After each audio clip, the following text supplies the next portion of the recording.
The world has got to know about this. Nobody really knows that it happened. I mean, a few people here and there. This is the most in-depth reported experience of someone encountering Jesus ever. It's unbelievable. And the person who had this experience and reported this was a scientist. A very unlikely choice. I mean, I've often thought that maybe Swedenborg would feel like, don't you want my father, who was a bishop, or somebody who knows Hebrew really well, or knows biblical exegesis, or studied theology and the history of the churches. That was not Swedenborg's jam. That's not what he was doing with his life. But it seems very apropos now, because isn't that the whole dynamic of the world right now? Is you've got your religion and you've got your science, and they don't know how to talk to each other. Right. But this, there's so many conferences and authors and things. How do you get the science and the spirituality to go together? This was that. And Swedenborg wasn't just like, I on the side, I've got a Bunsen burner kit that I ordered, and I've got this thing to turn blue. He was one of the most famous scientists in the world. He was serious, and he'd published a number of large, weighty books that were known all over Europe, and he was the real thing. So we got this guy, Swedenborg, who's all over the science in the world, suddenly has this experience of Jesus Christ, writes it all down. That's what we're going to go through today, give you the details from. So this is directly, what we're about to read is directly out of his journal. Yes, a journal that was not known about for a long time after his death, interestingly. But it came to light. And it was written in Swedish, unlike so many of his works are written in Latin, but this one was written in Swedish. How'd they find it? Where was it? It was in a library collection. This is like what's the Tom Hanks Da Vinci Code or something? Yeah, right. Oh, there was this thing was sitting in that library the whole time and you didn't know. This is like the Lord, that one ring could have fallen into the hands of. So okay, let's hear from it. What's the time frame? When does this happen? So this is in early April of 1744, and this is just right after Easter. Okay. And it seems significant to me that he had taken Holy Communion at Easter. He often says in later works that can have the effect of opening the spiritual world to you. And he'd just taken this. Okay. And now this is like within the next day and a half of what happened to him. All right. I'm ready. Okay. Let's go line by line. All right. right. What he says. So he had just been having a difficult time. He'd been going through what he calls temptations, which is not, I'm so tempted to eat chocolate. It's a spiritual crisis. Yep. Kind of a battle going on in his spirit. And he was going on and going through this kind of a battle. Which he extensively wrote about in his Journal of Dreams. That's right. And he, just for the sake of the length, we've skipped that part. But he says at 10 o'clock, and this is 10 o'clock at night, okay, I went to bed and felt somewhat better. So he'd been feeling bad, but he felt better. Half an hour afterwards, I heard a noise beneath my head, and I then thought that the tempter had departed. Interesting. Mm-hmm. Immediately there came over me a powerful tremor from the head and over the whole body, together with a resounding noise, and this occurred a number of times. I found that something holy had encompassed me. Okay, so we got multi-sensory experience. Jesus hasn't even shown up yet, but it's still like very much cinematic. There's this thing that's departing. He's getting the shakes. He's hearing loud noises. Yes, he's shaking all over. With all the customary intensity and weirdness of the spiritual world popping through into the physical world that you hear from spiritual experiences of all kinds. That's right. I then fell asleep. But about 12, 1 or 2 o'clock in the night, there came over me, I mean, they didn't have, digital clock radios or whatever. They didn't know what time it was. But about 12, 1 or 2 in the night, there came over me a very powerful tremor from the head to the feet, accompanied with a booming sound as if many winds had clashed against one another. It was indescribable. and it shook me and prostrated me on my face. So it seems to have thrown him out of bed onto the floor, and he's face down. It's like the still small voice. Before that, there's like this wind. All this thunder and lightning kind of action going on. That's right. In the moment that I was prostrated, I became wide awake. So it almost implies that he was sort of half asleep before, but then boom, and he's down on the floor, and now he's awake. Okay. And I saw that I'd been thrown down. I wondered what it meant, and I spoke as if I were awake, but still I found that the words were put into my mouth. And I said, O Almighty Jesus Christ, who of your great mercy see fit to come to so great a sinner, make me worthy of this grace. So he finds this I don't know if you've ever been in that situation. I've been in that situation a couple of times where words just are coming out of your mouth and you're sort of, what is happening, kind of thing. So he's just... And look at the nature of those words. They're very... seems like he's accustomed to calling out to God. This is not the first time that he's thought about it. They're very, very religious. Religious. You think this is a monk or something. This isn't a scientist, Yeah. So he's got in his private life, you said he's going through all these temptations. Yeah. He's been up against it. And as you get, when you're deep into spiritual crises, you start getting very religious. Like, come on, God, whatever you need to do. And what's he say? He says, I'm so great a sinner. Yeah, I'm so great a sinner. Make me worthy of this grace. Isn't it true that his whole spiritual crisis was around him wrestling with the self-centered pride that he'd accumulated in himself throughout his life? It definitely, like as you said earlier, he's been very successful. He's got an international reputation, and he did feel, and in many ways rightly so, that he was hot stuff. He was the top of the world in some respects. And so interesting that here he's very religious and very humble. So I'm a total sinner. And I do think some of he talks about some of the pride that he had in discoveries that he made, scientific discoveries. Yeah. And he had to sort of dial back from that because he would get too excited about it and wasn't as interested in the truth because it's just, I found this. It must be, I've got to keep going with this. I just want to bring the listeners up to speed that this is like an ego death type situation. Yes. For Swedenborg. The thrust of the whole thing is he's been getting worked on by this spiritual process that is, before it all started, he didn't think there was anything wrong with him. He thought, hey, I'm doing good. Of course I would push people around and I would assert my own dominance. Yeah. That's what you do. Then he, much like Ebenezer Scrooge or something, started to see, oh, this is a terrible way to live. I've got a lot of rottenness in me. And that's what all these temptations were being. At this point, he's like already been kneaded like dough. Where when it comes on, he's like, "Help me, God! I need your help. I got some issues. Help me out." He's been writing entries in the past 6 months in this journal, and already intense things, dreams and other things have been happening. It's true. And so he says, "I kept my hands folded, and I prayed." And then there came forth a hand which strongly pressed my hands. So he feels this, I think, some sort of preternatural spiritual hand. The spiritual hand that's clasping his hands. It's getting real. In some sense. I then continued my prayer, saying, "You have promised to receive in grace all sinners. You cannot do otherwise than keep your word." And in that same moment... Wait. He's like lawyering up. Yes.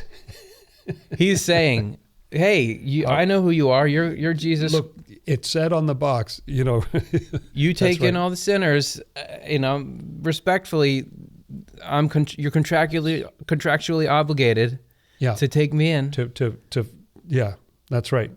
Field my request. Okay, here we go. Here's the appearance.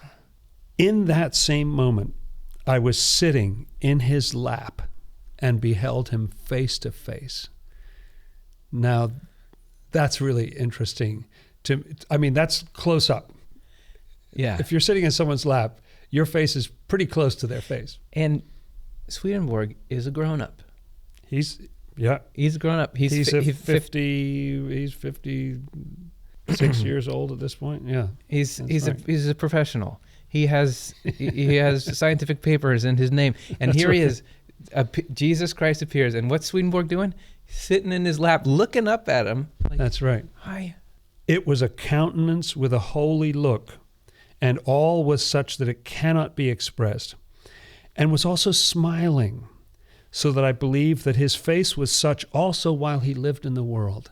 That detail of smiling is so interesting, because you could honestly read the entire New Testament and not necessarily see a smile on Jesus' face. He seems pretty serious. He's not somebody who's joking around a lot. There are things that make him rejoice sometimes, and there are other things that frustrate him. But smiling, it's really interesting that he's smiling, and he's worried because he's a sinner, and this is trouble. Almost like a little bit like the Old Testament view that if God appeared to you, you were going to die. Like that was it. It was over. So all this chaos, there's the shaking and the tremor and the prostrate, and it's all scary. Then when God shows up, it's like, oh, I'm sitting in your lap, you're looking down at me, and you're smiling. He's smiling. And that's how I think you were in the world. You mentioned, we don't know if Jesus had a sense of humor or if he joked or something. The next line, that the thing that Jesus says to Swedenborg, is, I think, the coolest account of the character of God that you can find. He spoke to me and asked if I had a bill of health. And I answered, Lord, you know better than I do. And there's a backstory to that. There's a backstory. The first thing out of the mouth of the creator of heaven and earth to this person who, like all of us, is a child of God, the first thing out of his mouth is essentially an inside joke. Yes, it is. Give them the back. So what's the backstory? What do you mean bill of health? Why is he saying that to Swedenborg? Well, years and years earlier, when Swedenborg was back in his 20s, he traveled abroad, which a lot of people did, especially if you were sort of a son of the nobility or you're, an up-and-coming person.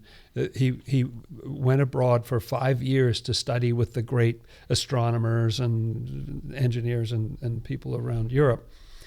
But as he was traveling to England, which is one of his main destinations, plague broke out.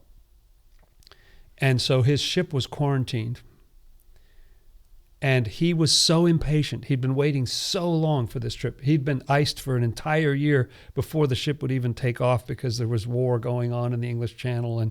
And he jumped ship, which was absolutely illegal and a very, very dangerous thing. He just, look, I'm going. Who cares about the quarantine? We don't know for sure, but he was certainly stopped.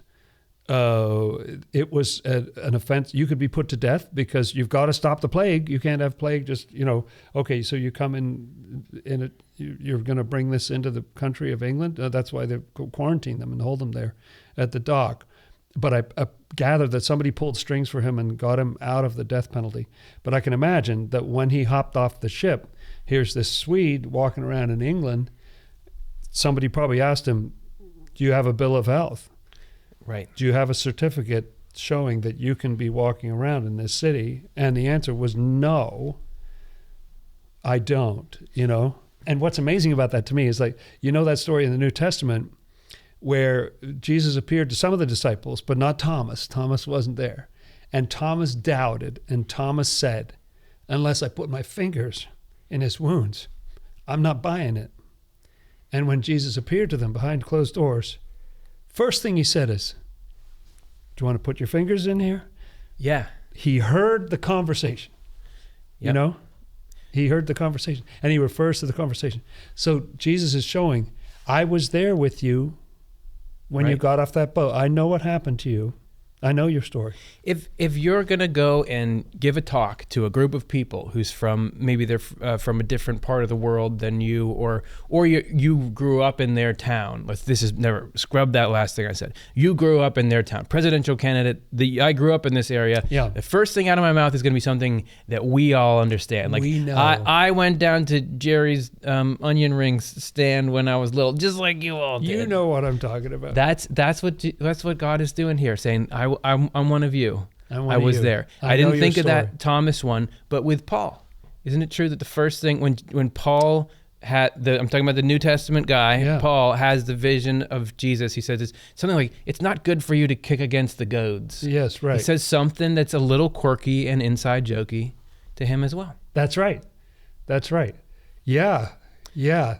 That, and there's other instances, aren't there, where he says to Nathaniel, I saw you when you were sitting under the fig tree, and this, like, instant connection. He knows how to connect. And so he's connecting with something that was probably one of Swedenborg's most shameful moments. I don't know for certain that Swedenborg actually physically sat on death row for that, but he certainly knew that he could be hung. It'd probably be the sensible thing to do to kill him for jumping ship like that. Okay. And he just had friends in high places, so they get him off the hook, but not his finest moment. Yeah. And so Jesus is sort of checking back, like, so you got that bill of health? Okay. Read the next 2 lines or something, then I have to hold forth about something. All right. Okay. He said, well, then do. So Swedenborg's first answer is, Lord, you know better than I do. Like, you know whether I have a bill of health or not. And he said, well, then do. And this I found in my mind to signify, love me truly, or do what you have promised. O God, grant me the grace for this. I found that it was not in my own power, and I awoke with tremors. So another thing about how God speaks is it's multi-layered. This is the whole concept of correspondences, is which, if you've been following this channel at all, you know that this was one of the main revelations that Swedenborg got from Jesus, was that the whole Bible is written in correspondences, which it means layers of meaning. So if it's talking about, on the surface, it's talking about Noah and the flood, but actually that has a meaning that applies to everyone, everywhere, all the time. Same thing with when Jesus talks to Swedenborg. That's a multi-layered thing to say to him, because it says, I know who you are. Mm-hmm. It also says, you remember, like, you haven't always been that great, but it also is talking about the current struggles that Swedenborg has gone through. Because if he's having this whole spiritual crisis about what's the state of my spirit? Is it good? Is it clean? And God is there saying, Jesus Christ is there saying, do you have a clean bill of health spiritually? And then Swedenborg says, you know more than I do. And he says, then do it. And the it is, he's like, I'm so into what's been in your head lately that you know and I know what it means. And because in Swedenborg's own head, that rattles around and it blossoms into, you've been saying you want to be good and live a good life and love God above all things, then go do it. If you've got a clean bill of health, then go do it.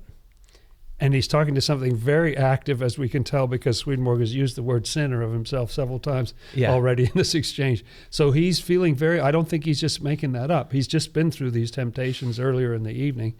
And so this is an active situation that's being directly addressed right now, but using the language of his own experience in what was just a medical and international politics type of scenario that had nothing to do with spiritually, sinning. I mean, it wasn't a great thing to do to jump ship, but it wasn't about his salvation in the same way. So that's the end of that journal entry, but that's really just the beginning of the experience, because according to Swedenborg, for the next 30 years, he had contact with God.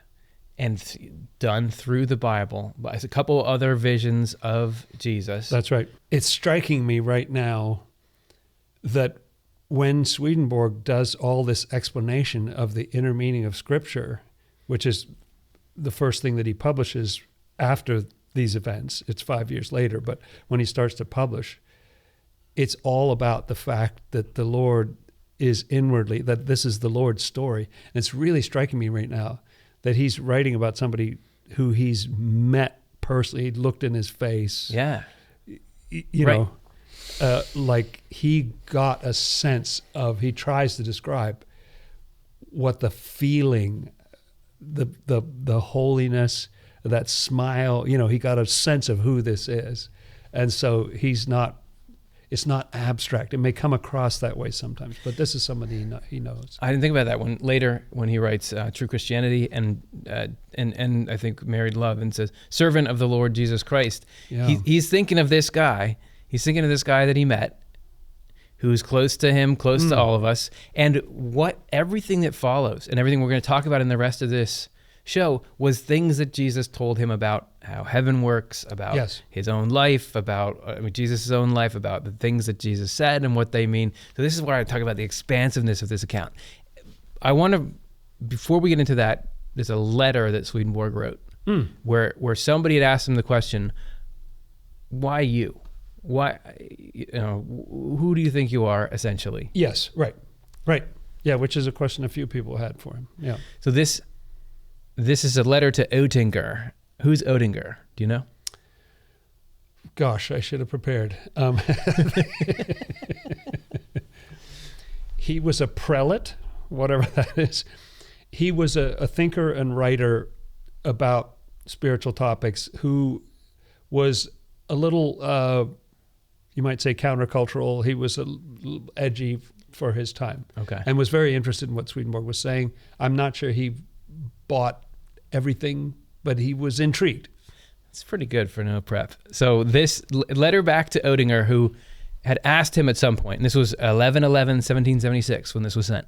He said, why from being a man of learning was chosen? Why I from being a man of learning was chosen? So Oettinger is saying to Swedenborg, why you? And this is Swedenborg. A man of learning equals I'll scientist, tell you why. equals, right. A thinker.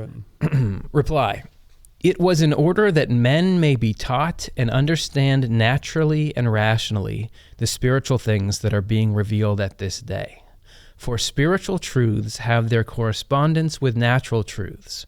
For spiritual truths are based on natural truths and owe their continued existence to them. What's that? What does that mean? Yes, that's very interesting. And he goes into something similar at the end of Soul-Body Interaction, where he likens it to the fish. Why did Jesus call people who fished for a living, and he says it's similar because fish correspond to this natural truth, this earthly truth. So if you understand earthly truth, and he uses the example there that preparation for the priesthood at that time involved people being good at these more earthly, here's philosophy, here's science, here's literature, here's thinking. And then you get to theology because you need that basis for understanding what's good. You don't just sort of jump straight into the theology. And he makes this astounding statement about the relationship between spiritual things and physical or natural things. You tend to think, there's different. You go to different school. You go to divinity school or something. If you're going to just do theology, it's a made up thing anyway. Who cares? Just go do it wherever it is. If you're going to study hard sciences, you're going to be in STEM, you go over this way and you do that. And what he's saying is the two are related. You cannot understand spiritual things if you don't understand physical things. Yeah, so it was important to get someone who really understood anatomy and mineralogy and all kinds of other things about how the physical world works. In fact, Swedenborg was, some people have said he was kind of a Renaissance man in the sense that he knew so many different fields. He was one of those people, the Enlightenment thinkers and so on, who would learn. They call them polymaths. He just sort of was interested in everything and learning everything possible. So he had quite a base in his mind. And what a striking statement in that letter that spiritual truth is based on this, and this earthly truth gives it a kind of permanence, because that is kind of the nature of the physical world. That stone is going to be there, hundreds of thousands of years from now. Well, it says the reason why he was the guy is that people need to understand naturally and rationally the spiritual things that are to come. Yes. A lot of people, when they pick up Swedenborg's book, they say, whoa, this is boring.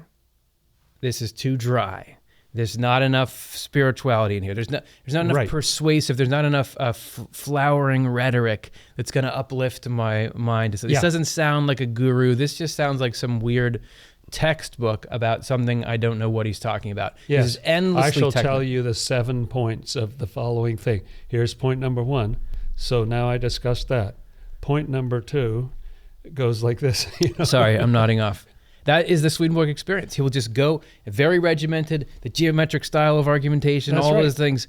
And to him, this is, or he was actually, it's not to him. It's according to him, it's Jesus is, I'm giving you this mission. You have to lay this out to show that there's the same kind of system, rationality, structure to these things that you all are discovering there is in the physical world. Because the two are, hey, I made both of them. I made the spiritual thing and I made the physical thing. You think that I'm going to make the physical thing with all this structure and all these laws and everything going in such a regulated, systematic, reliable, dependable way, and then the spiritual stuff, I just well, whatever goes. There's nothing to it. It's like if you're trying to hire somebody for a difficult task, like one that I've thought about is translating Swedenborg's scientific works. The question is, do you get somebody who knows the science and then teach them the Latin, or do you get somebody who knows the Latin and then teach them the science? With Swedenborg, it's like the Lord said, science, I need somebody who knows the science. I can teach you the spiritual stuff. Well, we can add that later. Okay. Here's what he says after that.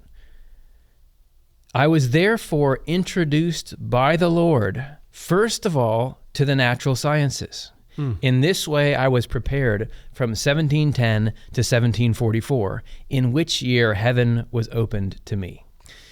Why was he? The story we were just talking about. Why was he a polymath? You say Swedenborg was just this guy who studied everything. Why did that happen? According to him right here, this is God setting this up, where I need you to know a pretty good amount of everything. Because what you're going to embark on, you need to know all that stuff for. And you see it come up in his works. Like human physiology or anatomy, that was one of his main fields of study. Yeah. If you go into his spiritual experiences, his published works, his explanation of how heaven works, what God is like, you cannot escape the references to human anatomy. It's hard to translate because he keeps getting into these fibers and the origins in the brain and how the cinereous glands interact with this and that. And you sort of have to have some people on your team who know that history of anatomy. It's not just the human body is an interesting thing. Turns out the human body is the blueprint or the table of contents for all of creation, is a mini version of what God is like. This is a mini version of what heaven is like. There is infinite wisdom in there, and you can't go anywhere. You can't go into heaven and hell. You can't go into these deep spiritual truths without encountering the human form. Everybody, there's the heaven looked at together as like one giant human being, and so there's individual people. Any one of us could be destined to be part of the organ in heaven that's comparable to the liver in the human body, that we would purify things just like. You can't get away from needing to know that stuff. So God was doing, without Swedenborg knowing it, he didn't think he was going to do this. No. It was like telling him, okay, I need, or just directing him unseen, go learn this, go learn that, because this is coming down the pike, even though you don't realize it. And that wasn't just Swedenborg. It's not like God is paying a special attention to Swedenborg and says, I care about what's going on with you, so I'm preparing you for a next phase. This is what is happening to all of us for our own endeavors. And that's the next thing he says in here. He says, everyone else as well is led by means of natural towards spiritual things.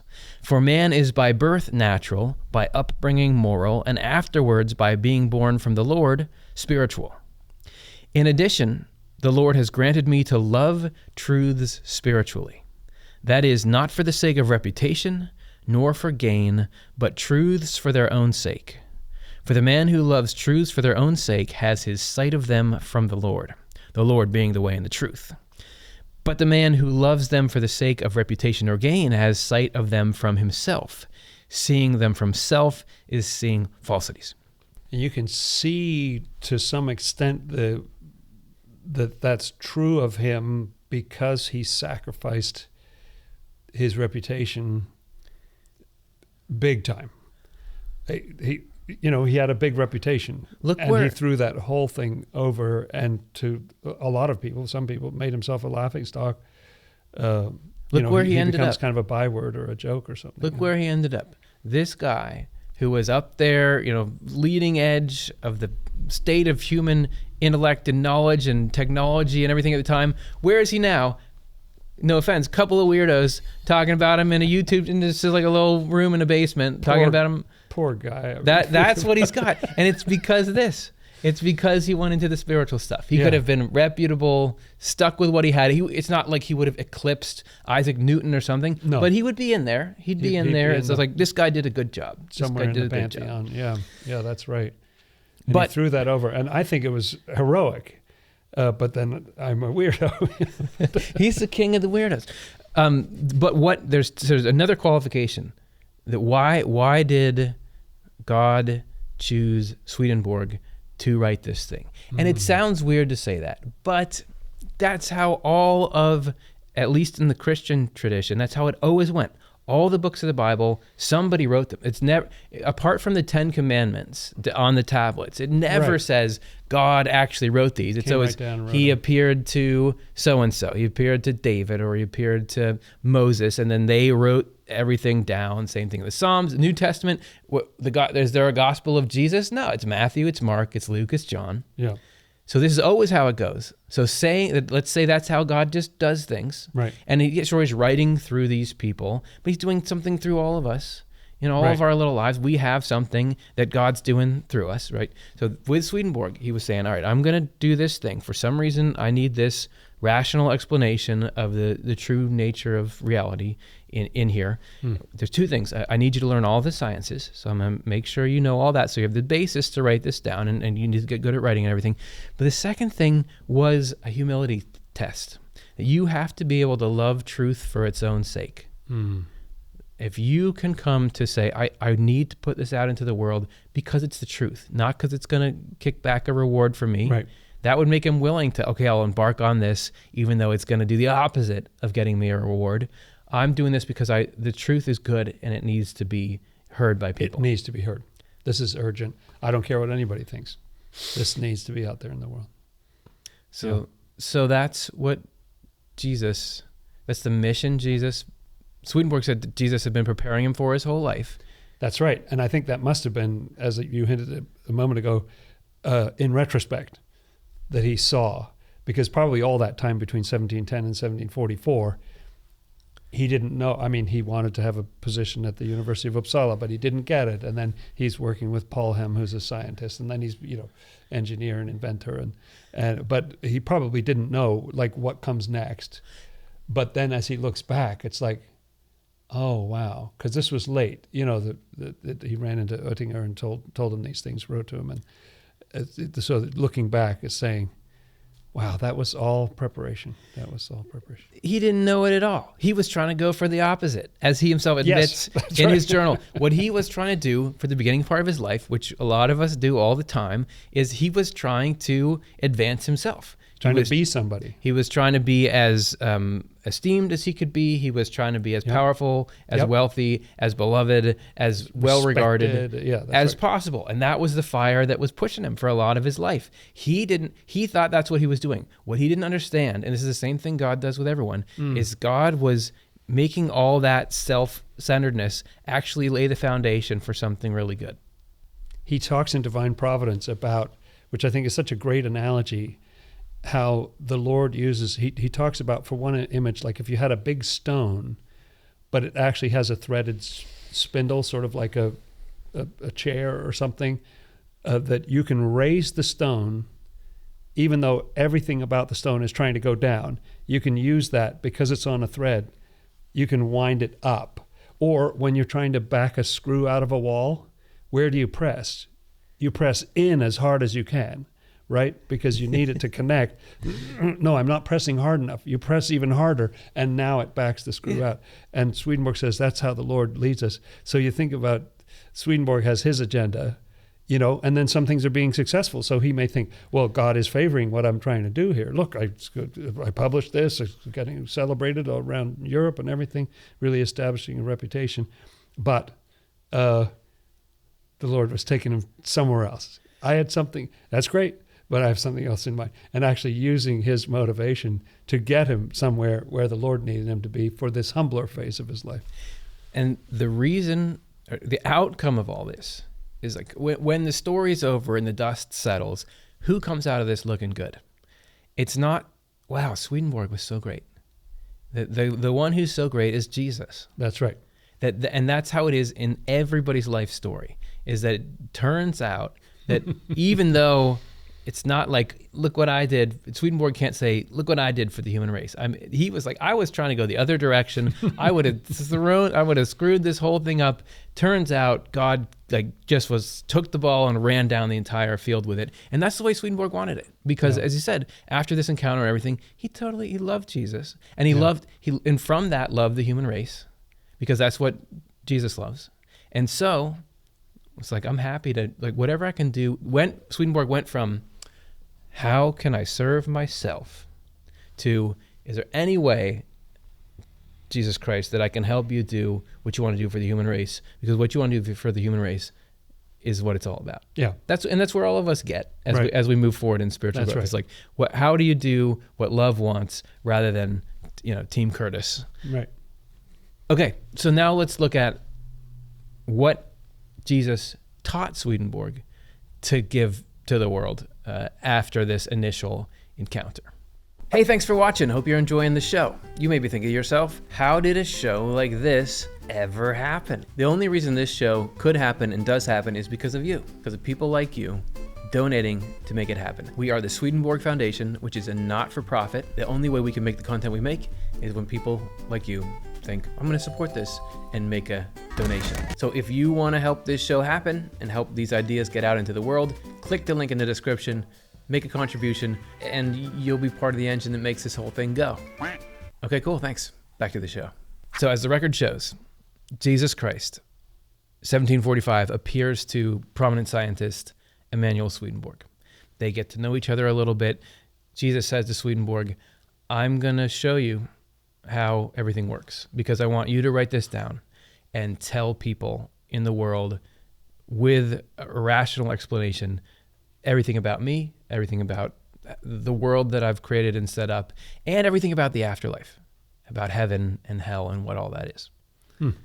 So let's go through, these are 5 things that Jesus told Swedenborg about heaven, that you can, according to Swedenborg, find it in the Bible, about the way it works that is different than the way people usually think about heaven. Yes. Those differences are so important. Otherwise, why did, he didn't do all this effort to say the same thing everybody was already saying. So, and those differences are fascinating. Here's what we've been getting wrong about heaven for, a couple thousand years. First of all, heaven is not a distant future state that you have to think about because you might go there someday. This is something that is right here around you all the time. So this is from Swedenborg's account in Divine Love and Wisdom, number 92. We cannot say that angels and spirits are in the ether or in the stars. They are right with us, united to our own spirits in feeling and thought. Each of us is a spirit. That is the source of our thinking and intending. This means that the spiritual world is right where we are, not distanced from us in the least. In short, as far as the deeper levels of our minds are concerned, we are all in that world, surrounded by angels and spirits there. We think because of the light of that world and love because of its warmth. The only thing I would take issue about that is that I don't think that's 1 point. I think that's about 12 in there, isn't it? That when I was reading that, I thought we're in trouble because there's a lot of ground covered there. Yes. The most striking, amazing. And what I would want you to comment on first is that he goes right to the psychological. If this is taking Jesus' statement that the kingdom of heaven is within you and really wringing all the truth out of that. Sort of explaining how that actually works, how that's possible. He's saying that heaven, not only is heaven's like around you, sure, we get that. It's in your mind. It's in how you think and how you feel. I know there are people in this world today who think that the angels are in the stars, perhaps because of things that it says in the Bible about the heavens and so on, that they think they're literally in galaxies elsewhere. And so it does seem to be such an important point that Swedenborg makes. Oh, no, they're right. You know, when you're suffering, you're in torment, you're lying in your bed late at night and you're going through something, it's right there. It's not, you know, billions of light years away. So much so that when you're lying in your bed and you're, what's going on, what's wrong, where are you? When you feel anything good, when you get the slightest bit of comfort or a thought occurs to you that alleviates some of your concern, that is directly heaven talking to you. Yes. And you are hearing that. And when you're sitting there alone in your bed, miserable, the things that are causing you misery, that's hell. That's right. Talking to your mind. That's not coming out of your own brain. That's coming from somewhere else. Well, that your own brain is, as much as we're sitting here being influenced by the room and each other physically, your spirit is in heaven or in the spiritual world right now, being influenced by what's around us. It's not far. It's also not irrelevant to your life. You might think, okay, whatever. Some weird person is gonna tell me about there's heaven and hell, and that's something there. But I've got my life today, and I've got these issues with my relationships, and I'm trying to find a sense of self-worth, and I'm trying to navigate my relationships to my peers, and I'm trying to recover from something difficult that happened to me. In those, everything you think and feel is connected to heaven and hell. All the psychological stuff you're trying to sort out, you cannot understand that or unlock that without understanding the influence of the spiritual world on you, of heaven on you.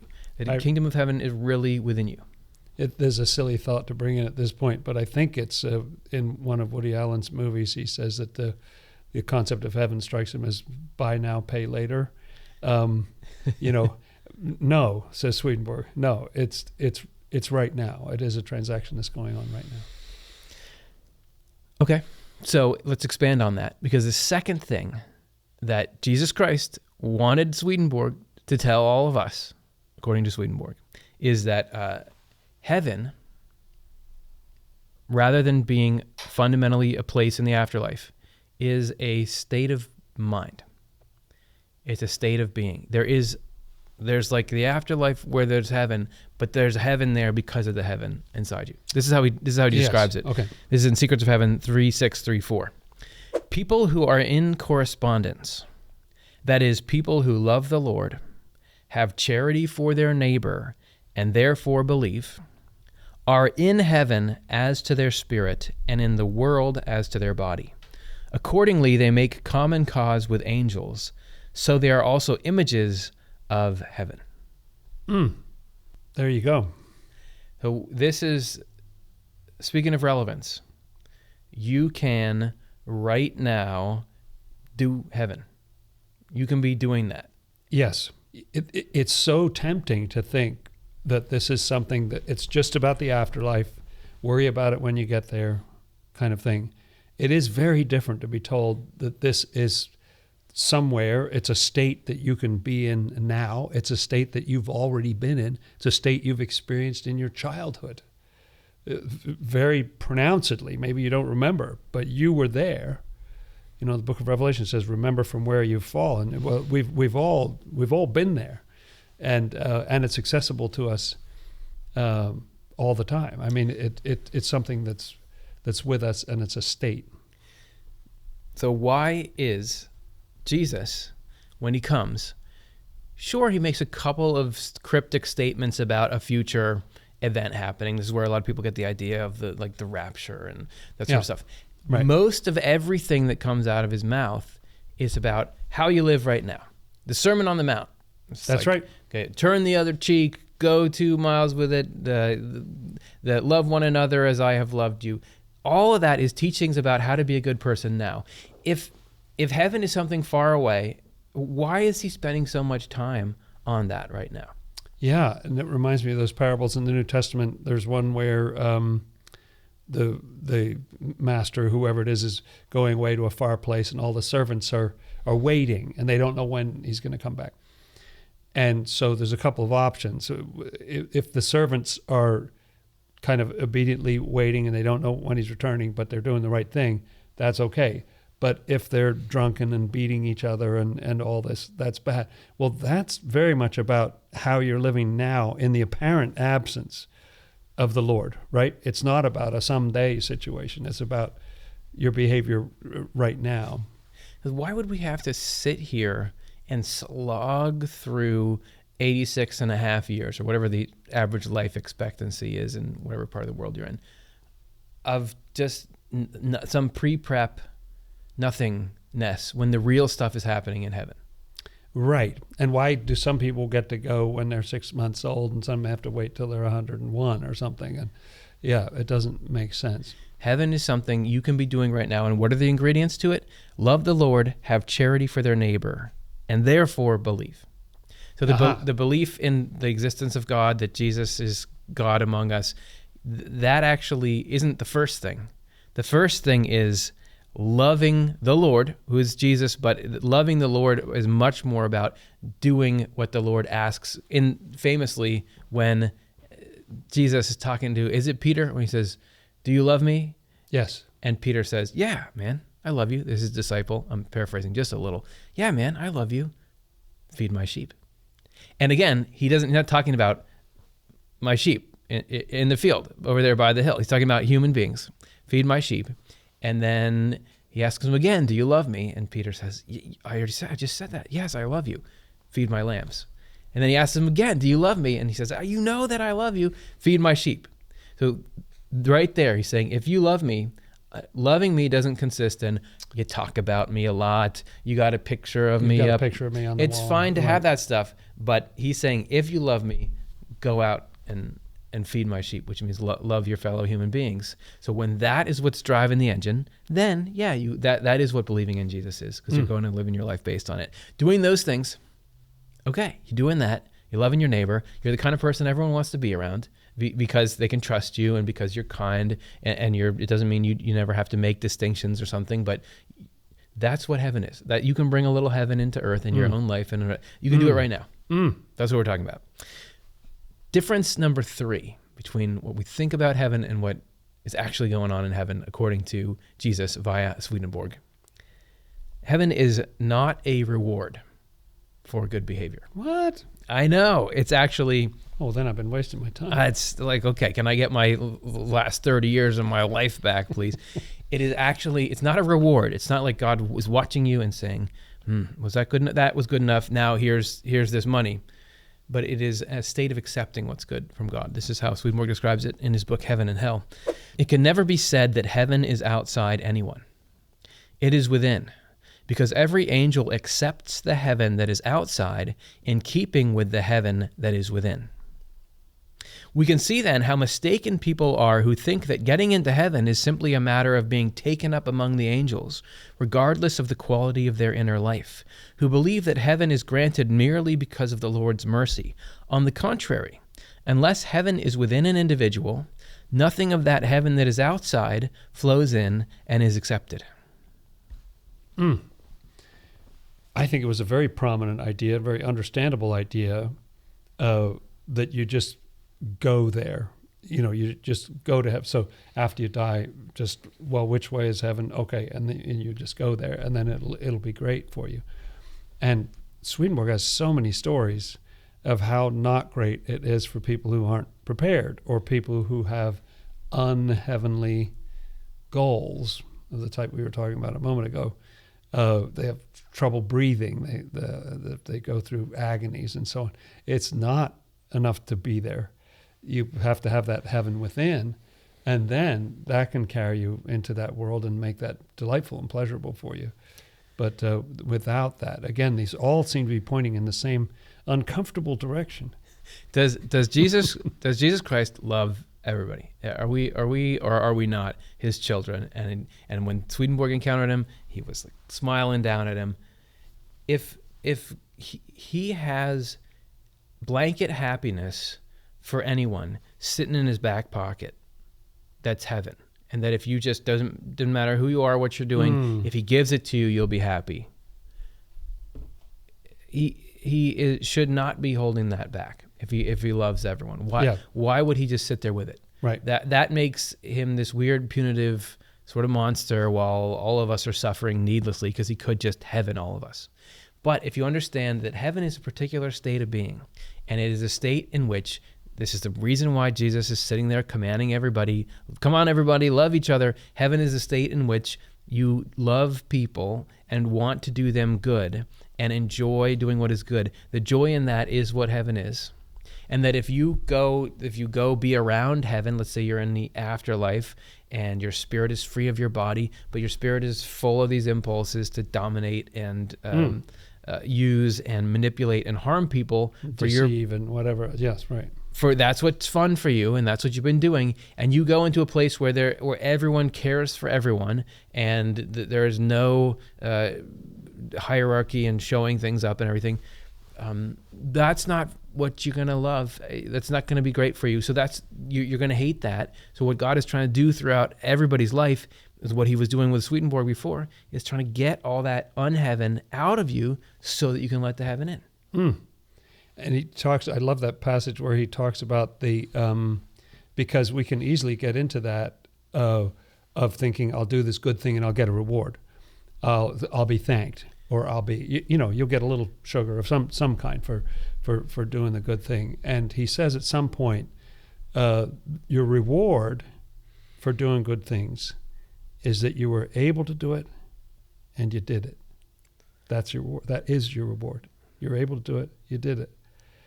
It's such a different sense of reward. And it's not a reward that comes later, and it's not a reward that's dependent on whether other people happen to recognize or notice what you did or value it. Swedenborg himself is no longer working on that reward system. It's not like public opinion is voting yes. Oh, I got upvoted. Oh, good.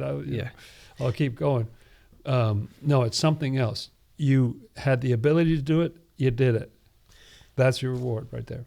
The difference between heaven and hell is illustrated by a scenario in which there's a kid who is in danger because there's some flooding, and you see that kid that they've started to get swept up in some water. They're going to get swept down the river. It's not your kid; it's somebody else's kid. Heaven is, oh no, this I got to stop this. You run over there and you jump in the water and you're able to grab the kid and you swim them to shore. And everybody comes around, and what you're feeling is, I'm so glad they're okay. Yes. Thank God they're okay. Yeah. And you see them reunited with their family, and you're so glad that everything is okay. And if somebody came up to you and said, wow, this is so great. You're so great for doing that. You would say why are you even bringing that up? That is so not the headline. Right now, is that this kid is going to be alive and they're going to be okay. Yeah. And this is not some Pollyanna thing that never happens. That happens all the time. All the time. When people jump in, and we mentioned this on a previous podcast, when people jump in and rescue someone in a situation like that, they do not come out the other side saying, "Look at what I did." They say, "Anybody would have done that. Anybody would have done the same thing. I'm not that special." They're just glad that it happened. I don't even know what came over me. They're just glad that it happened. Yeah. That's heaven. Hell would be, you're sitting there and you're like, I don't know if I really want to save that kid, but if I did, I would probably be on the cover of the newspaper, so I'll go and do it. And if nobody afterwards came up to you and said, wow, look what you did, then you wouldn't be, that's hell. No, then So heaven is the joy you feel in rescuing the person, the joy you feel in understanding that they're going to live the rest of their life with their family and everything. And so that's a dramatic example, but you're coming across that all the time. Yeah. Heaven is the joy in knowing you did something good. Yeah.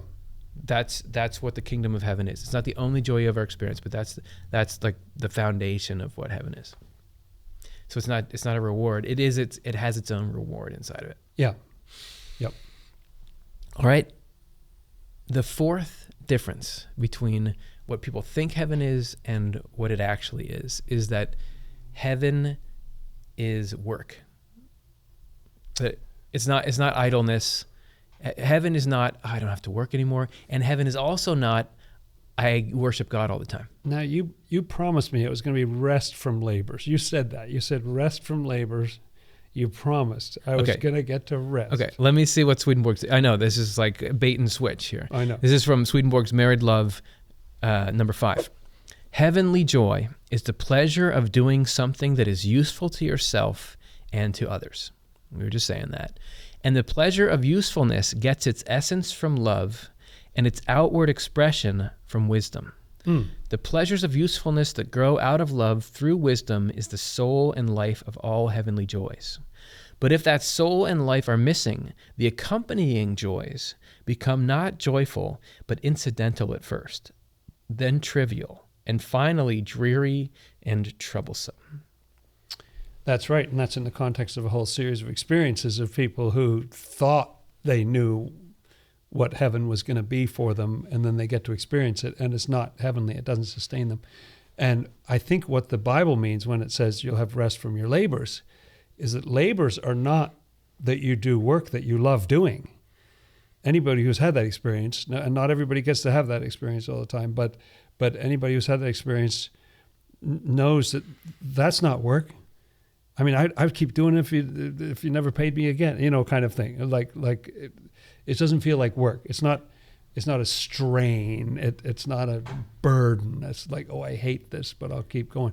The labor is that's meant in that biblical passage is all that temptation, the spiritual crisis, the difficulty of wrestling with your own lower self and all that. Those labors thankfully come to an end at some point. And then that's the beginning of work, in effect, without labor. You don't even call it work anymore because it's what you think about when you're going to sleep. It's what you think about first thing in the morning. Can't wait to do it again. Yeah, it's got accompanying joys. You still do all the things that make so well-rounded human life. Yep. But what it's based on, I mean, the most restful state that you can be in as a human being is when you're doing something for a cause bigger than yourself. And you believe in this cause and you love it and you want to contribute so much so that you would do whatever it takes. You love the people that you're doing it with. That the teammates that you're with, you respect them, you admire them, you want to do well for their sake. And you love the impact on the world. Yep. You believe in the good work that we're doing, you gain satisfaction from the impact it's having. That's the most restful state you can be in. And that is what you build. That's what heaven is when all those things align. And then it's like, yeah, this is peace. It doesn't matter. Yes, if you've had like a grueling, horrible, drudgery-filled work life where people have been working you for poor pay and they're not respecting you, yeah, it could be that you need to take months and months, maybe years off to recover. But ultimately, the human spirit wants to be useful. Yeah. The people sometimes when they're getting older and they don't have the mobility and things, they feel distressed because they don't want to be a burden on people. They want to be helping still. There's something in us that wants to be doing something that helps. That urge comes from our innate knowledge of what heaven actually is. Yeah, it's a satisfaction. And I like eating food as much as anybody. I think I'm quite oriented to food. And yet there are states that I'll get into when I'm doing research, especially research on Swedenborg, like something that I think nobody's discovered before. Yeah. I forget to eat. And time just flies. Like, what? It's what time? I'm sorry. I didn't even know what was happening because I'm so into it. I just don't want it to stop. I'm not in that state all the time. Yeah. But it's great to have that experience. And in general, even if it's something really, really difficult or costly or something like that, but you believe in the cause and you do it, and then you reach these certain milestones. It's so immensely satisfying. It's different than just sort of scratching earthly or bodily itches, so to speak, or you know what I mean, just kind of addictions or what have you. They don't satisfy in the same way, in the way that getting something accomplished. We're all kind of hardwired for that, I think. The last distinction between what heaven actually is and what we think it is that heaven is not static. You continue to grow and develop in heaven and continue to become better and better forever. But you said it was just like playing the harp or something. Like, how good can you get? Yeah. Yeah. Well, you could do like, what's that? Like arpeggio number 5. You can play Heaven and Hell 155. Angels are not constantly in the same state as to love, and consequently, they are not in the same state as to wisdom. For all the wisdom they have is from their love and in proportion to it. Sometimes they are in a state of intense love, sometimes in a state of love that is not intense. The phases follow each other with constant variety. And then from Heaven and Hell 273, angels are constantly being perfected in wisdom, but they still cannot to eternity be so perfected that there is any ratio between their wisdom and the Lord's divine wisdom. For the Lord's divine wisdom is infinite, and the angels is finite, and there is no ratio between the infinite and the finite. We were saying Swedenborg is so rational and organized that some people might say, what is that? They're just talking about, but that's the mechanics of how it works. Yeah. He's just trying to say life remains dynamic. You know how your entire life you have been growing and changing and adapting, and that keeps going. Yeah, that's right. I love the way that life is set up. I've really come to appreciate it, where it seems to be set up for everybody at every age, at every ability. There's opportunities for little incremental growth, to just do a little better at something than you did a few days ago or a few months ago, and to notice a little, oh, I'm getting better. On the weekend, I went and saw one of my granddaughters playing soccer, and it's fun to see. She's in 3rd grade, and they're all out there on the field. And I go to a few other games. You can see they're getting a little better. She scored 2 goals in this last game, and they're getting a little better. It's fun to see that incremental growth. And wherever you are, some people's situations like ridiculously good. They have amazing physical health or whatever it is, or their brain works phenomenally, and somebody else really struggles, or whatever it is. But still, for everybody, there's something that would be a few inches forward where you are. And that incremental growth is there's a little quiet satisfaction in getting a little better at something, and it doesn't stop. I mean, aging, you lose abilities, or there's other things that go along with that. And yet there's still ways in which you can see, oh yeah, but I didn't get quite as upset about this as I did last time. Or I handled this a little better. And you see that little growth. And I think that's a little taste of eternity. That's what sustains us through eternity. And it's not just playing the harp. Swedenborg says that's another correspondence, Right. That's not what heaven consists in. No. Some people can, and it's fine, get this feeling of when they see their kids growing up. Like, oh no, I don't want them to not be a baby anymore. With my daughter, I've had like a little bit of that, but it's like every time she gets a little bigger, she has this new side to her. She's got this new stuff she can do, but also just... Right. There's a person emerging that I can connect with and knew in different ways. Not that she wasn't so cute when she was little, and you see videos and pictures of that and it tugs at your heart, but I never have felt like I wish she wasn't in this next phase, because there's so much great stuff that comes on with that. That's what human beings are. We're constantly changing and evolving, and it continues in heaven. It's non-linear too, because the ways that she develops, or the way you're able to connect with her is a different, here's a new way to connect. It's so great. Same goes for the connection between us and the Lord.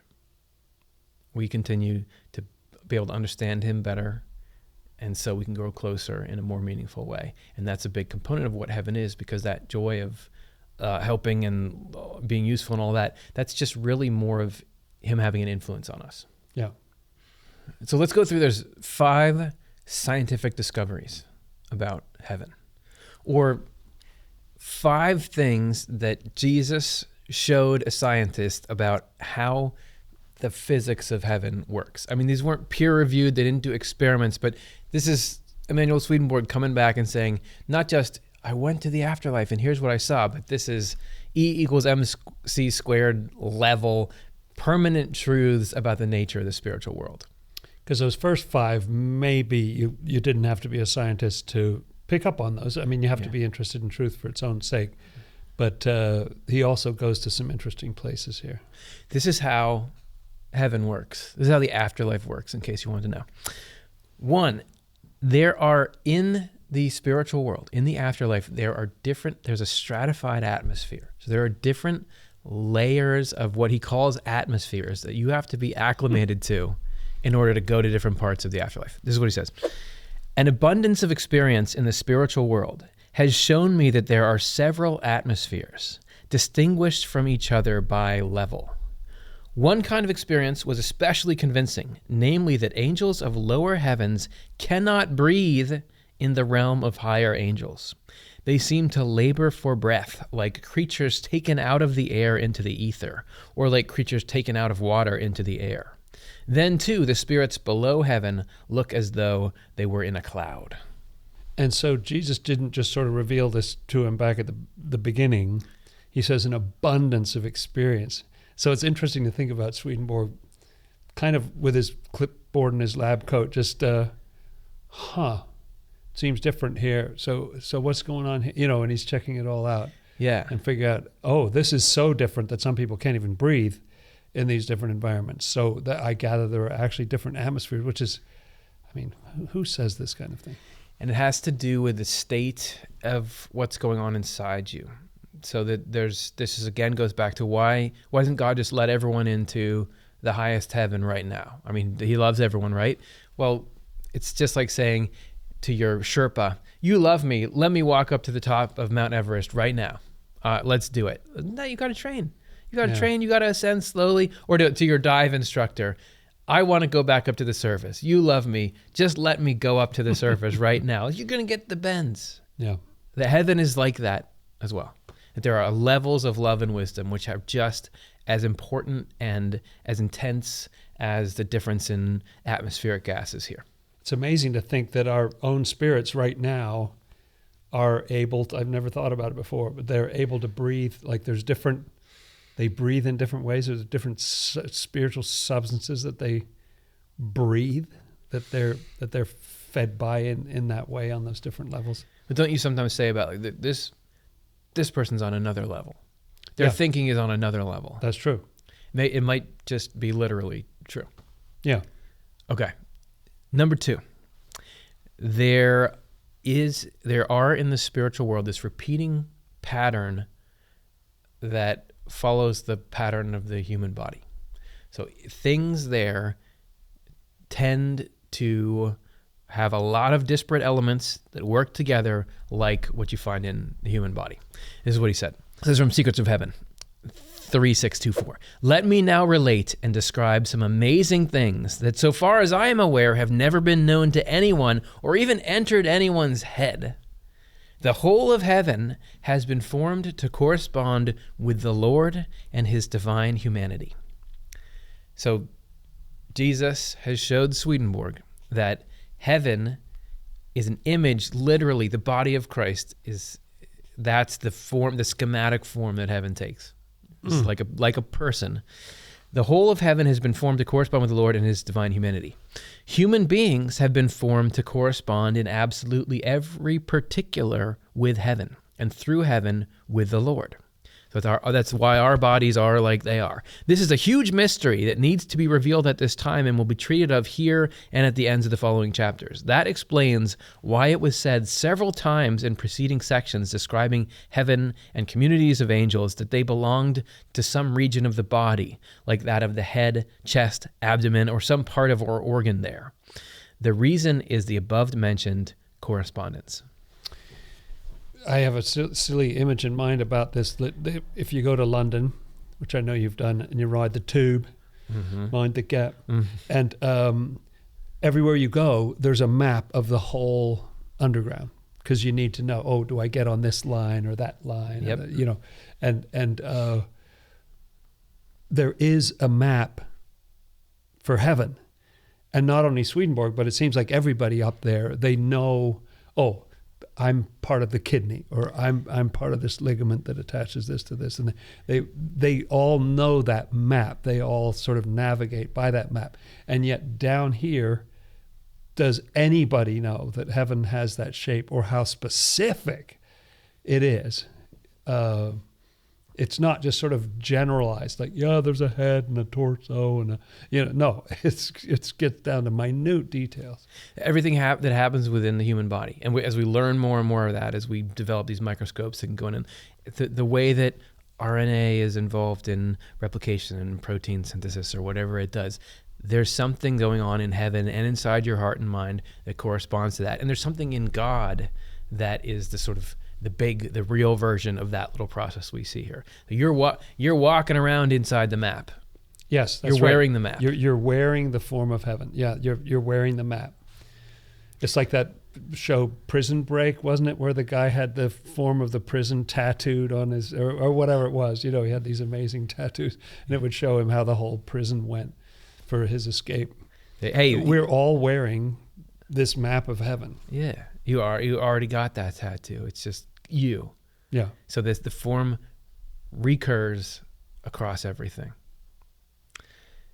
Number 3, scientific fact number 3 about heaven. This is so exciting. People's environments reflect their state of mind. This is how Swedenborg describes it, Heaven and Hell 156. As the states of the inner levels of angels' love and wisdom change, so too do the states of the various things that surround them and are visible to their eyes. For the things that surround angels are given their appearance according to the things that are within them. Again, I don't know if this took him some observation to realize, but it's sort of like, hey, did your mood just change? Because I noticed this painting is different than it was a moment ago. That's right. That's something that is reflected in you might not notice it the first time you went up and saw heaven. If you have a near-death experience or something, you might see amazing things, but not realize that they're in the physical world. There's an outside in. So the way that a room looks and feels is because of how you laid those materials down, and then that affects your state of mind. Spiritual world, it's the opposite. There's inside out. So how you're feeling and what you think and what you know, that actually is a sculpting force that creates the house around you. He says that as you change and your wisdom grows and develops, new rooms appear, new decorations, that all this stuff is reflecting what's in you. The furnishings, the cutlery, also clouds outside, the way the sky looks, animals, birds that you see, trees, plants in the garden, all of it. If you're given that reflection, it's a strange concept, but kind of amazing to think that you could see something about the state that you're in, because it's actually the fact that bird just flew by. That has something to do with what's going on in you as well. And some people in the afterlife that Swedenborg talks to seem very clued into that. There's a time when he's asking I think it's a couple, about sort of the secrets of how to have a happy spiritual marriage. And they go look out their window and they see a white bird sitting on a tree. And they say, okay, well, because that's there, we know that means we're allowed to keep telling you this stuff. And as soon as it flies away, they say, that's it. That's all we can tell you. Amazing. So it's like you've got all the insight you could need into what's going on and who you are. It's written on the world around you. Amazing. Number 4, scientific fact number 4 about heaven. Love is a force that draws like-minded people together. This is from Heaven and Hell 552. There is a complete sharing of affections and consequent thoughts in the spiritual world. So spirits move spontaneously toward kindred spirits because they are motivated by what attracts and delights them. In fact, they actually turn in that direction because that is how they breathe in their life or draw their breath freely, and not when they turn elsewhere. We need to realize that in the spiritual world, communication depends on which way we face. That the people in front of us are always the ones who are in a love like our own. This applies no matter which way we turn our bodies. Again, there's a lot of facts in a row. Yes, a lot. And just that last point is quite mind-boggling. And he says, look, that's hard to understand in physical terms, that you could have 4 people who are all, facing each other, and yet every one of them has the Lord right in front of them. Complex world building. if you're going to write like a fantasy novel, we got to kind of, okay, well, how does magic work, and how does this? And he's got this really complex world, which I think indicates that he didn't make it up, because I think it's too self-consistent. It's the way physics works in that world, and the way, yeah, that's right. So I said before, it's an inside-out world. Yes. So much so that the dominant force there, I'll show my ignorance of how physics actually works, but I think gravity is like the main thing in physics. It does a lot. Like, according to our understanding, why everything is the way it is, why the planets orbit the sun, why we're staying down here. It's because gravity. Gravity pulls things together, and that's what. There, it's affinity. It's love that plays that role. Literally, what you love pulls you toward people who are like you, and even he's saying here, even turn you toward certain people.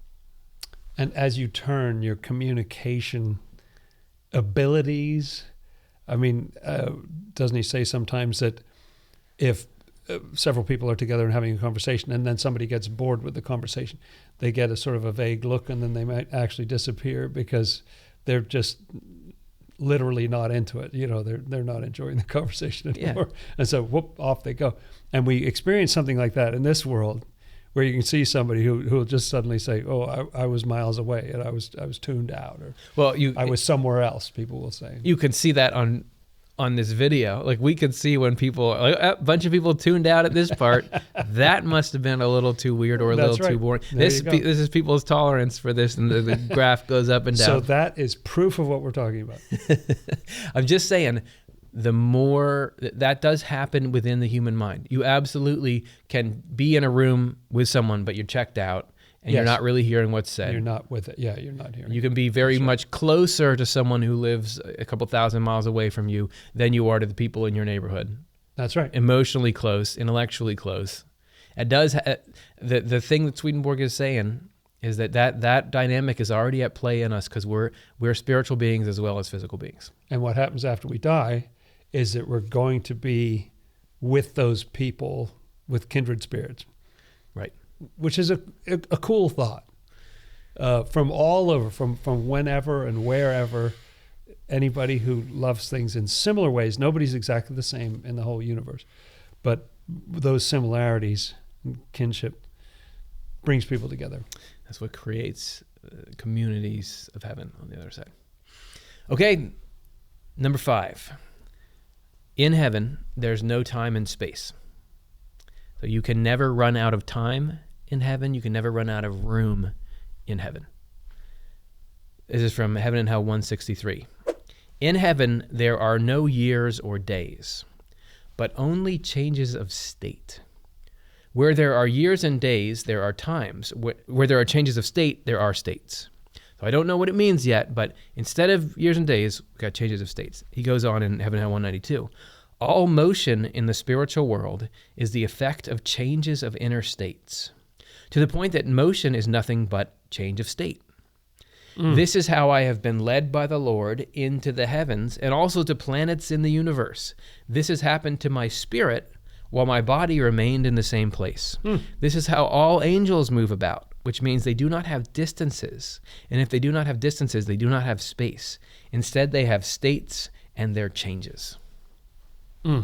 Again, this is something we get a little taste of here, where I've been struck by, if you're going to someplace you've never been before, often for me, the journey there takes a lot longer than the return journey. On the return journey, I'm going home, and it gets more and more familiar, you know, but on the way, I may be a little anxious about what's going to happen there, or, you know, are we going to get there on time, or whatever it is. But it's the same journey. It takes roughly the same amount of time. And yet it feels completely different because of your state. And also that situation is amazing. It's almost as if in different states you have different thoughts or memories or something, because you can be in one state and then you say this, blah, blah, blah, blah, blah. And then a little while later, you're in a completely different condition. And somebody say, well, you just said, blah, blah, blah. I did? You know, it's hard to even remember because you were in such a different place in your head. You know, I think we know this at some level intuitively, but who has said it in this detailed a way about the afterlife? That's exteriorized into your experience in the other world. You're so right about that, driving somewhere. Just recently, I had to go somewhere in Philadelphia. I hadn't been there before. It wasn't like that hard to get there, but the way there, I was like, well, there's a lot of miles in between me and there. On the way back, as soon as I got back onto Woodhaven, which is a road I knew, I was like, I'm home. Even though it was 20 minutes, but I was like, it's over. The journey's over. It's so true. Yep. The affinity changes your perception of time because your affinity is something happening in your spirit. And Swedenborg doesn't say that you become some amorphous blob that's across all time and you're completely unanchored and you're not in any particular situation or location. That's not what he means, but it's just that two people could be having the same experience, but for one person it seems to drag and go on, and for another person it goes like a shot because they're having such a good time. And that would actually be, if they were wearing their special spiritual world watches or something, they would actually see their perception of time. It's not fixed.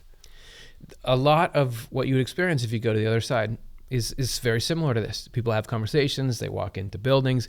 It's only through getting a delicate sensibility of the differences that you understand things are not quite the same here. Actually, there's something very different going on under the hood, but that's just how reality is. We're sitting here and we seem very solid to each other. The microphone seems solid. What we've learned is that actually it's mostly empty space everywhere. It's just these little tiny molecules with their electrons are zooming around, so they create some kind of field that doesn't like that. That's how reality is. The difference between Newtonian physics and quantum mechanics, there's just a little thing that doesn't line up. So in heaven, you could operate there for a while without really realizing this difference between what Swedenborg is saying. If you get in there, you can understand actually there's a related but very different way things are run here because it's a different substance. And what a scientist would love above all, I assume, is to discover something that hasn't been discovered before. How cool was it for Swedenborg to be able to analyze and discover differences between the time and space in the spiritual realm and the time and space in this world? I mean, that really took going back and forth between the two and assessing over time this, oh, wait, this doesn't work the same way. And so how exciting for a scientist. That was a cool thing that he got to do. So what Swedenborg is saying is, look, this whole thing, these books that I wrote, the spiritual phase of my life, this was Jesus Christ's idea. I wasn't going in this direction. I didn't think of this. I wouldn't have known how to do this. He's the one calling the shots. He appeared to me when I was in my hour of need, and obviously became really real to me then, and told me, this is why your life has gone the way it has. I've been kind of sharpening you up like a pencil to get it so that you know enough about science and so that you know enough about humility that I can now show you how the spiritual world works. And because I'm going to publish this stuff through you, because there's a reason. And this is Swedenborg describing in one place, he does it in a number of places, describing why this whole thing happened with him. What was it meant to do? So this is Heaven and Hell, number 1. Church people these days, he's talking about the Christian church of his day, know practically nothing about heaven and hell or their life after death, even though there are descriptions of everything available to them in the Word. In fact, he's talking about the internal sense of the Word is there. That's right. In fact, many who have been born in the church deny all this. In their hearts, they are asking, who has ever come back to tell us about it? Like, there's not really even an afterlife, or probably not even God. Even people that are born in the church, it's like, come on, this stuff. Yeah. To prevent this negative attitude, especially prevalent among people who have acquired a great deal of worldly wisdom. So the academics, the circles Swedenborg ran in. The thought leaders, yeah. From infecting and corrupting people of simple heart and simple faith, it has been granted me to be with angels and talk with them person to person. I have also been enabled to see what is in heaven and in hell, a process that has been going on for 13 years. Now I am being allowed, therefore, to describe what I have heard and seen in the hopes of shedding light where there is ignorance and of dispelling skepticism. The reason this kind of direct revelation is taking place today is that this is what the coming of the Lord means. Whoa. And that's section number 1 of Heaven and Hell. That's how he kicks off the book. That's quite a beginning there. So the coming of the Lord is when, Jesus says, someday I'm going to tell you plainly about the Father. That's right. He says it. That's right. So the coming of the Lord is us getting to really pull back the curtain and see this is how things really are. And Swedenborg is indicating that that's the intention behind his part in it, was I need to, because people are starting to disbelieve in the religion thing and say, how can there be a God? Because the doctrines are so far off from the reality. Jesus is saying, I'm going to show you how things really are so that you can see for yourself that there's a logic to this, that this is rationally coherent, that this is ethically good. I'm not the monster they've made me out to be, and that life really does point towards my existence, and the things I'm asking from you are good things to do. That was what Jesus was trying to do, upgrade the human race's understanding of God and religion to keep pace with this furious scientific discovery that was going on. There's an interesting implication in that passage of a sort of a trickle-down theory of where you have thought leaders and even just the actual, leaders of the church, the pastors, the bishops, and the people who are writing the books about it.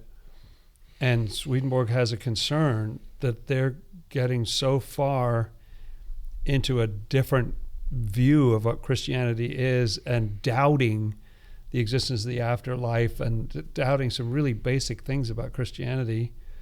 And then he's worried about that. Okay, that's its own thing. But because those are thought leaders, because they publish books and because they put out content and so on, it could get down to the point where kind of Joe and Jane, or whoever you want to call them, just like regular folks who, left to their own devices, would have a simple faith and a simple belief. They think, well, I think Grandpa's up in heaven, and I think, or whatever, Grandma's looking down on us and this and that, and God wants me to be nice to people, and I should be a decent person. I mean, that's surely what's needed here. But then they're sort of getting thrown off by all this complicated stuff that's coming down from the learned at them. And so Swedenborg says that this is supposed to be a corrective measure. That's what I was sent here to do, to try to rescue. No, in effect, to say to those people with a simple faith, you are on the right track. They are off the road. They're off the rails right now. And I can tell you in detail, because Swedenborg's more a member of that first group. I mean, the elites. He's in the learned elite.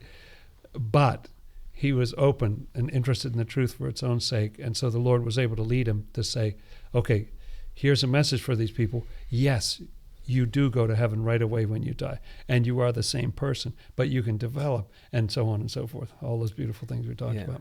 And the point of religion is to love one another. Yeah. As I have loved you. That it is about being good. It is about everything that draws people to it.